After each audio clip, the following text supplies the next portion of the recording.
I encountered in my travels a poignant, relevant, and profound question with which I have been wrestling over the past week or two. And the question is, if you made your life about other people, how would you show up in the world? It's a question that might be relevant and poignant and profound for you to think about as well as we move along in this life of ours on this tiny blue marble spinning in space. If you were to make your life about other people, how would you show up in the world? I've been contemplating it. I've got some ideas. I shall attempt to wax semi-eloquent about it after we do the thing.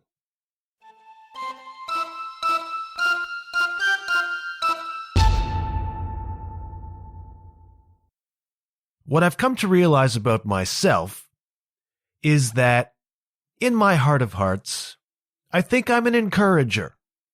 I think I am an encourager of other people. And I've had that borne out to me symbolically as well. You will recall the story that I have told on this program about being on the road, being on tour out east, playing in, I want to say it was just outside of Fredericton, and finding in my pocket, placed there by someone, a keychain. And it was like a wheel, not unlike the Detroit Red Wings logo, something like that. And on one side of it, it said, "Inspire on," and on the back it said, "You can do it." Somebody slipped that into my pocket, and to this day, I do not know who. This goes back, 7 or 8 years probably now, pre-pandemic. And in those days, I was doing a lot of blogging about personal development. I was wrestling with some of my own stuff. I was working on my confidence. I was working on my self-doubt. And I was making myself publicly vulnerable in discussing trying to sort out some of my own stuff. And I was using a lot of my own stuff, a lot of my own story, particularly overcoming fear, anxiety, performance anxiety, all that stuff in the crucible of music. I was telling those stories so as to encourage and inspire other people who may have self-doubt, who may not value themselves, who may be working from a place of fear. I was really hot on that at the time. And so somebody slipped into my pocket, "Inspire on, you can do it." And to this day, I don't know who did that. Might be somebody who's listening right now. I may never know. Point is, once in a while, life, the universe, gives you clues as to your purpose. Sometimes it's as clear as, "Inspire on, you can do it." And so in contemplating this question, if you made your life about other people, how would you show up in the world? And so my immediate thought goes to, well, I would try to show up in some way as an inspiration. And I'm thinking as I record this episode that I would like to show up as an encouragement and as an inspiration to somebody called Mitch Allen. What? Yeah, I'm showing up as an inspiration, hopefully an encouragement to somebody called Mitch Allen. And by extension, every other artist who listens to my program, every other artist whose path I cross along the way. Who's Mitch Allen? That's the point. Mitch Allen is probably freaked out if he's listening to this, but he's a singer-songwriter from Toronto, musician, pianist, and he released a song recently that every single one of you out there who are songwriters, who are musicians, who are artists, who are trying as best you can to find your way in this increasingly difficult and decimated industry.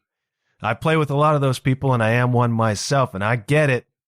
And you will feel deep in your bones the sentiment of Mitch's new song, "Songs for No One." see if you find in these lyrics any sort of reflection of your own experience. I'll sing for you now. These won't make much money, 'cause maybe they're out of touch, but I'm trying my best. I sit at my desk, writing these songs for no one. That's an internal rhyme, kids. Could look in the mirror, but I'm spinning these characters. It's easier than showing myself. Honesty hurts. It's like rolling in dirt. So I'm writing these songs for no one. The process of art should be a release, but it serves just to strengthen the cage. Internal reflection won't bury the tension, 'cause I'm writing these songs for no one. I think of my heroes, can't play at their level. Been master of none all my days. But these melodies sound pretty. Guess I'll feel less shitty when I'm writing these songs for no one. I hate to promote them. Not a bone in my body could make me an entrepreneur. It's clear that the fat cats would laugh if they saw that. I'd be writing these songs for no one. When you're living alone, you get used to the sound, and you feel it the way that you can. So I switch on the keys. They might put me at ease while I'm writing these songs for no one. When you open the hood and you're rooting around, it can seem like you're pressing a bruise. The pain of existing gets harder to bear, but it's all in the life that you choose. Promise to you, I'll finish these projects that no one is asking about. Perhaps you can tell I'm reminding myself that I'm writing these songs for no one. I'm writing these songs for no one. I'm recording these podcasts for no one. I'm doing these paintings for no one. I'm writing these poems for no one. I'm writing these novels for no one. And on and on and on and on it goes. And such is the plight of the artist. And I talk to a lot of people out in the music world these days who continue to struggle at times to find the motivation, because it can feel as though you're writing these songs for no one. And it's hard, and it drags you down, and gas is almost $2 a liter, and you're trying to fill up your van, and it's sucking away all of your profit, and then you're driving down the highway in the middle of the night, coming home from a gig to maybe not a lot of people, or a lot of people who just weren't listening, or, and it can feel as though you're writing the songs for no one, you're singing the songs for no one, you're working on the songs for no one, and I get it. I 100% get it. I get it because I play with singer-songwriters too. I play with bands who have gone out and played these songs for no one. I've trundled down to Windsor with Hiroshima Hearts to play a pub that was quite literally empty. Played for the bar staff and the other band, which was only a 2-piece. It's not even like we were playing for a 5-piece. Just us. And we got paid nothing, and we got back into the car and drove home in the middle of the night saying, why did we do that? What was the point? You have to have this weird, ferocious optimism. And in some ways, it might be a delusion. In some ways, it's psychotic. You're like, we're going to go down to Windsor. We're going to play to 4 people this time. But in 4 or 5 months, we'll go back and play again, and maybe there will be 8. And then in 4 or 5 months, maybe there will be 15. You know what I mean? We'll make the connections. It'll grow. But you go down there and you play to no one. And you're like, well, no one's not going to bring anybody new next time, you know? We've had other shows in Windsor that weren't like that. We've gone to Toronto to play, and we've played to whoever, few people here and there, and actually come home in the hole because the sound person got all the money from the door. Bands got 0, and we spent money on gas to get there. Now, gas was not $2 a liter at that point in time. But we have, all of us musicians in this weird game, had the experience of feeling as though all of the effort you're putting in is just amounting to nothing and getting you nowhere. And then if you extend that to the actual songwriters, it can feel as though, because the songwriting is so personal and the art is such an expression of yourself, and it's very easy to identify your own value and worth with the art that you produce. And so you can feel as though I'm putting myself out there in this vulnerable way. I'm sharing my gift with the world. And it can feel like a personal rejection when it feels as though it's songs for no one or art for no one. And I feel that. And as a person who's here trying to be an encourager, it's like, what do you say? What do you say? I don't know. Sometimes the medium is the message. Point being, Mitch, you put out this song lamenting, I'm gathering, that it can feel as though it's not worth it. And yet, you've struck enough of a chord, literally and figuratively, that some stranger on a podcast is talking about you. And it's not just me. Let us peruse some of the YouTube comments. Holy Mother of God, says someone. Where did this guy come from? This is one of the most moving songs I've heard in quite some time. This guy deserves to be heard. I concur. Says another, genuinely a unique voice and raw lyrics. You're carrying so much hurt, but I know it's going to be great for you. Have fun. Reminds me, says several people, of Randy Newman. So if you're a Randy Newman person, you might dig this because Mitch is a keyboard player. The song is just entirely him and a keyboard. It's a wistful, sad, melancholy song. And the video reflects it. It's just him and his keyboard in various spots around. Is it Toronto? I'm not sure it is. But he's just playing on the side of the road. People are driving by, not noticing. Set up on the sidewalk. People are walking by, not noticing. Set up here, set up there. Playing his songs for no one. Been there. Been there. How many of us, all of you musicians out there, have just played those wallflower gigs? The wallpaper gigs, you know, the ones where you're at some craft brewery or wine bar, some venue that's not a venue, and you're set up and you're playing your heart out, and not only are people not paying attention, some of them are annoyed. They're like, can that band shut up so we can talk to each other? Just feeling as though you are, at very best, completely irrelevant to the situation, or at worst, actually an annoyance to the situation. And that is soul-destroying, man, because you have put so much time and effort and love and heart and passion into learning your instrument, into learning the songs, into getting a show together, into going out there trying to pursue this passion of yours and butting up against just a glass wall of indifference, you know? We've all had that gig. We've all had that gig. And then once in a while you play one where it's like you're in a listening room and people are there and you're playing and they're into it. And it's kind of like golf, right? That one shot that brings you back. Playing a gig like that brings you back.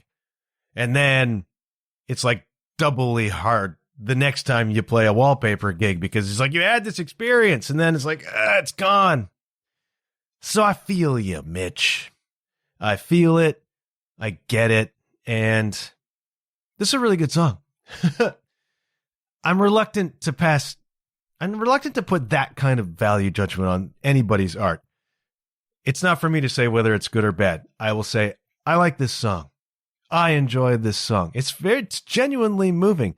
And I get the sentiment because I've experienced it. How lucky, says someone else on YouTube, being one of the few to hear this. Somebody else says, please keep making music. You aren't making music for nobody. I'm inspired and thinking beautiful thoughts right now because of you. Another says, I love this song. Please keep going. And it goes on and on and on. Wall to wall praise for Mitch for this song. And I know that doesn't necessarily pay the bills, but on a fundamental level, isn't this why we create the art? To move people? Isn't this why we pour ourselves into these things? It can be really difficult.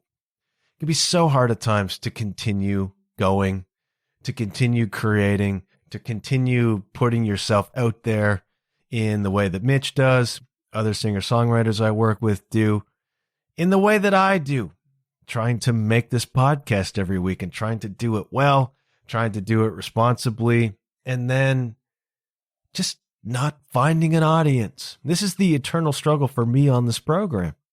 Where's the audience? And then you step back and you're like, well, is it just not any good? Just possible. Is it just not any good? Am I just unlucky? Am I doing something wrong? It's very easy to get kind of crushed under the weight of all of that. What happens is the art suffers at that point, right? You lose your impetus, you lose your motivation, you lose your confidence. One of the things you can do in that circumstance is just pack it in and walk away. Another thing you can do is turn that into an extreme vulnerability, which is what Mitch Allen has done in this song. It's like, here's the reality, kids. I'm here working my tail off, playing my fingers to the bone, and it feels as though I'm writing these songs for no one. There's a temptation to kind of hide that vulnerability, to hide that part of yourself, to hide that real, honest part of yourself. Well, I had someone say to me, well, I can be honest about it. I've been doing a coaching series with the great Philip McKernan, and it was he who posed to me the question, if you were to make your life about other people, how would you show up in the world? One of the other things he said to me is that we rob the world of the best of us when we don't give our honesty.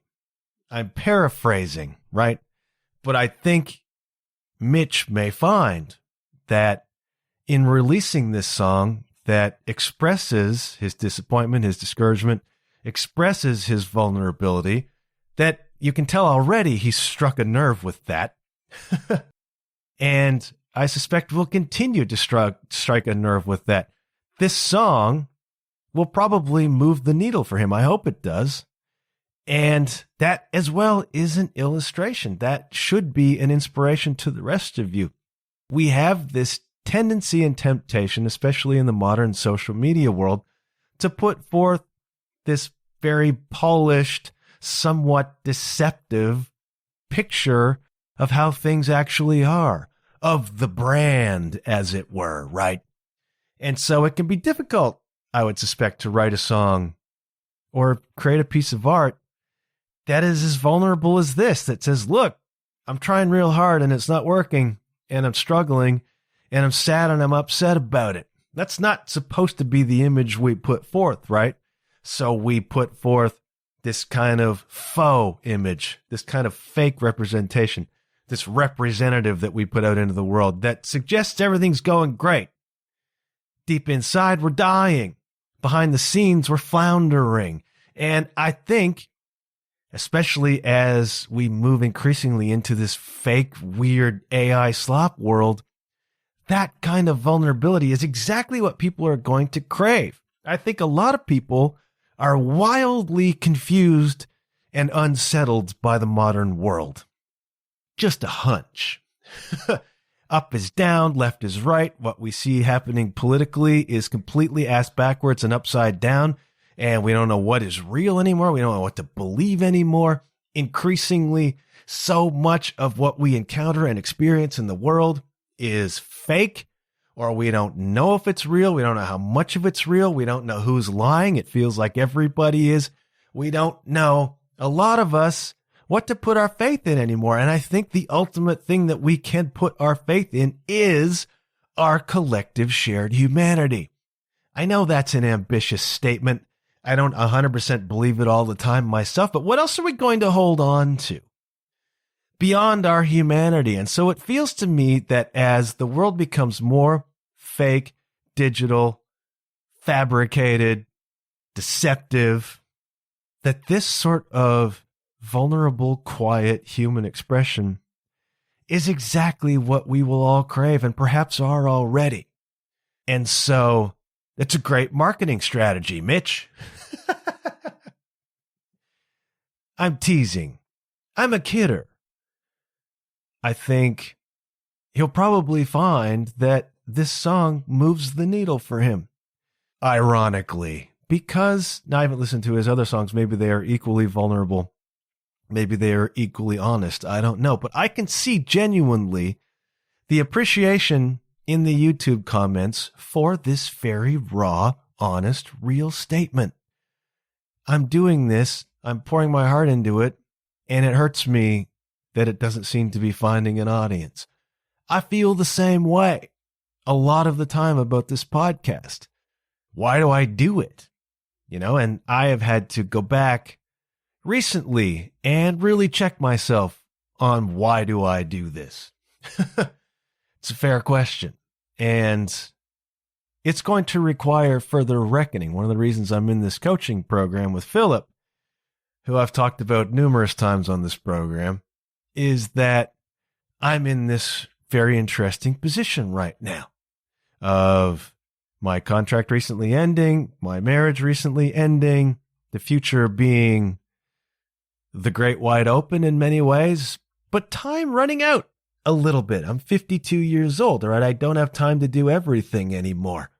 And the question is, what do I want to do? And so this question, if you were going to make your life about other people, how would you show up in the world?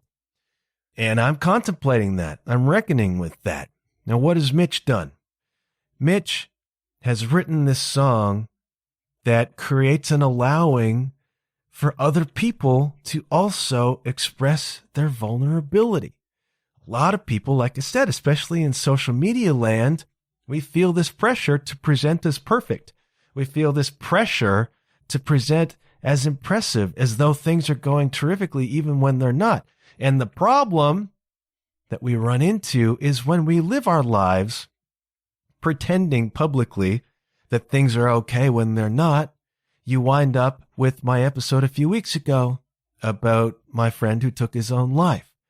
We suffer quietly in silence while projecting an image into the world, and it slowly eats away at us until some people reach a point of just feeling as though it's not worth being here anymore. So what Mitch has done, whether it was his intention or not, could just be catharsis, could just be getting it out of his system. I don't know. But the reality is he has created a precedent. He's made it okay for other people who might be reluctant or frightened to express their fear, express their disappointment, express their vulnerability. He's made it okay for those people to take that step and relieve themselves of a burden, perhaps even make connections that will help them in the world. Because if they're paying attention, they will have seen the comments on YouTube that applaud this vulnerability, that encourage this vulnerability, that offer support and strength and inspiration as a response to this vulnerability. And then other people who are a little bit reluctant might stop and say, well, geez, people aren't going to think less of me if I express my sadness or my disappointment or my fear or my anxiety. People are actually going to support me, and people are going to share the burden, and people are going to reveal to me that I'm not alone, that they also feel these things. And this is what genuine, honest, raw art can do. Art has a power and ability like few other things to articulate this shared experience, or at least provide the platform whereby other people can articulate this vulnerability, can get to the real essence of things. And I don't know how Mitch Allen would choose to show up in the world if he made his life about other people. Maybe he's doing that. But this kind of song, this kind of art, this kind of expression really can serve people. Really can serve people by making them realize that they are not alone in their sadness.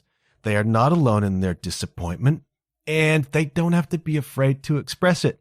In fact, it can be an enormous help to other people if they do.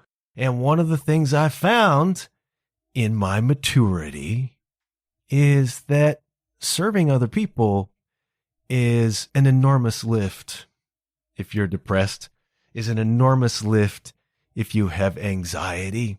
And I don't know, Mitch, if you realize what this song could do for other people. But if you haven't, I want you to know that it does. And every other one of you songwriters out there, and I've worked with many over the years, and I marvel at their vulnerability. I don't have it in me, at least as a lyricist. I'm not a great lyricist, which is weird because I am a writer and I get on here and I talk endlessly every week. And I am a word guy through and through, but I'm not a great lyricist. And one of the reasons I'm not a great lyricist is because I am not great at sharing that vulnerability in song. Whereas I know other people who can share the deepest, rawest secrets of their existence. Some of them are very poetic, can put it in, obtuse is the wrong word, but can put it in ways that need to be interpreted. But they have the ability, the articulation, and the sheer courage to express themselves and put their vulnerabilities out that way. And that's what people connect to. That is what listeners connect to because they sense and share their own experience, right? You're going through a heartbreak. You're going through a disappointment. You are going through whatever it is. And it's like, I've been through that, or I'm going through that now. And this song just touches me in such a way because it's an expression of my own experience. That's another thing that artists do. Artists can articulate for people who don't know how to articulate for themselves. Amazing. Music is an incredible vehicle that people can use to express themselves, even if they didn't write the song. You know what I mean? This is a wonderful service. This is a way of showing up in the world that moves the needle for people. And one of the things that Philip has done in working with me in this group session is genuinely encourage me to, in a weird way, kind of sing in my own voice, speak in my own voice, say the things that I actually want to say in the way that I want to say them. Even if that can be frightening, even if that can be off-putting for some people, which is possible. Because what do you rob of the world when you don't give your honest voice? Now, in my case, that's voice literally. In your case, it may be something different. In what way are you hiding yourself? In what way are you not delivering your real authenticity in the world? In your relationships, as a parent, as a teacher, as an artist of some sort, if whatever it is you do, is there a part of you that you are hiding? And what loss to the world is you hiding that thing? Those of you who are musicians but are too afraid to perform. Those of you who are artists but are too afraid to display your work. Or you don't display your real work, right? You display the sanitized, the not quite so messy, the easier stuff that you think has market value. And so you present that to the world, and it's lovely but sterile. Whereas the messy, raw, somewhat dangerous, unsettling stuff that you keep hidden, that's the real gold. That is the stuff that will actually move people. And as a result of that, move the needle for you. In what way are you hiding yourself from the world? I have to deal with this all the time. As I do this podcast, I check myself a lot in the things I say and the ways in which I say them. For reasons, and that's between me and my therapist. Point is, am I robbing you of the gift that is me? And all of my staggering humility. I'm beginning to labor now. Point is, Mitch Allen, with this song, Songs for No One, has articulated something that I know a lot of you also feel and have felt. And one of the great gifts to the world is the allowing that he makes for you to express that too, for you to feel like it's okay to not feel okay. We need that more and more and more and more as the world goes increasingly nuts, and as it feels like there's no justice anywhere, and as the goalposts just keep getting moved further and further and further, and things become more and more expensive, and more difficult, and more it would seem hopeless and artificial and fake, and you don't know what is real and what is not anymore. That people are out there making it okay for you to feel that way too, and to express that too, is an enormous gift. So Mitch Allen, if you hear this, I know it feels as though you're writing your songs for no one, but the truth is, you're not. A lot of people have heard it already. A lot of people are talking about it already. And what you have done is offer the sincere and enormous gift of vulnerability to everybody who hears that song. And we all need to express that vulnerability. We all need to share when things are not okay. And the fact that you have expressed to people that maybe it's not okay for you is what might save somebody who now realizes that it's okay for them not to be okay too. That is one of the great gifts of art. The other great gift of art is that you make gobs and gobs of money. That's possible. All right, there are some of us who carry this often hidden belief that they shouldn't make money with their art, like in some way that's dirty. Not so, all right? Money is just a tool, right? Money is a thing that you can use to make life better for a lot of other people. And I don't want to get into a thing right now about the commercialization of art. My point is, and I hope Mitch Allen and other people out there are finding this, it's like when you are expressing the real thing in your art, whatever your art is, that's the stuff that resonates. That's the stuff that moves the needle. And so if you've been sitting on stuff that you think is too personal, stuff that you think is too raw, I think that's the stuff the world needs from you. And I think that's the stuff that will move the needle for you. So songwriters, stop trying to write to the market. So fiction writers, stop trying to write to the market. So poets, so painters, so whatever you do, stop creating to the market. Start expressing what's actually in you.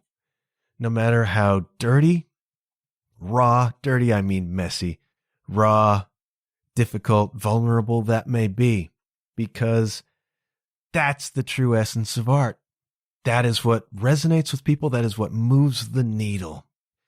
It's like Philip said to me, what are you robbing the world of when you're not bringing your real truth? I know that's a cliche, but what are you robbing the world of when you're not bringing 100% yourself to the mix? I have to contemplate that myself. And I have to think about how I move forward from here in whatever way I do. Now, I'll tell you, since we're sharing vulnerabilities, I am very nearly finished an online coaching program, meaning studying to become one, in addition to working with one and a therapist. And so, I'll put this out there now because I'm frightened of it. I'm frightened of coaching people because I don't really know what I'm doing and I don't want to hurt anyone. I don't want to screw anything up. I'm very intimidated by it. But I also need guinea pigs. So if you are a person who does struggle with fear, someone who does struggle with self-doubt, someone who does struggle with attachment, these are the things that I've needed the crucibles for. If you are interested in perhaps working with somebody who's trying to develop coaching skills, hit me up. And maybe we can do some work together and hopefully move the needle for you, hopefully move the needle for me. There's my vulnerability, kids. I have been dancing around and avoiding coaching for a very long time for a wide variety of reasons. Well, I'm putting it out there now. Now I'm contemplating moving into this. And so if you're interested, hit me up and perhaps we can work together. Just saying. Mitch Allen, Songs for No One. I will put that on the Referenced on the Pod 2026 playlist on Spotify. And quite apart from the lyrical content, just a cool song. Just keyboard, very melancholy, very understated. Really, really nice song, and I like it. So do indeed go check that out. Give Mitch a follow. And write what's in you, kids. Write your stuff, the real honest stuff, and put it out there. Just see what happens. I got to cut this off because I need to edit And Arsenal is about to play leg 2 of the Champions League semi-final against Atletico. We're one step from a Champions League final. We are now in the driver's seat to win the Premier League since Manchester City dropped points yesterday. The Habs won Game 7 on a miracle performance by Jakub Dovesh.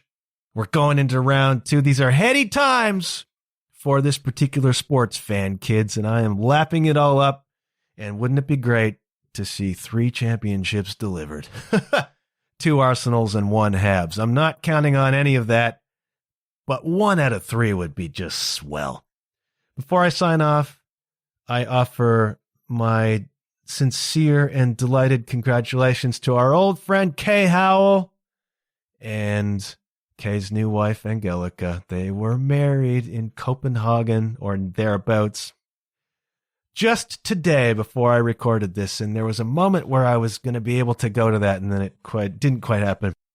But I am going to Vienna to see them later this year. I promise you that. Congratulations, Kay and Angelica. Love you both. Love your story. And many happy returns. I'm going to go. Ratings and reviews on Apple and Spotify are always most welcome. I haven't had one in a while. Come on, folks. Warm my cockles, will you? I'm vulnerable over here. I could use the pickup. Thanks for listening. Thanks for supporting. Good things happen when you put your real, authentic, raw, vulnerable self out there. Do not be afraid. We need your misery. We need your vulnerability because it allows us to be vulnerable too. All right, kids, go out into the world, encourage someone, do take care of yourselves, and I'll be back soon with something. Come on, you Gunners. Go Habs, go.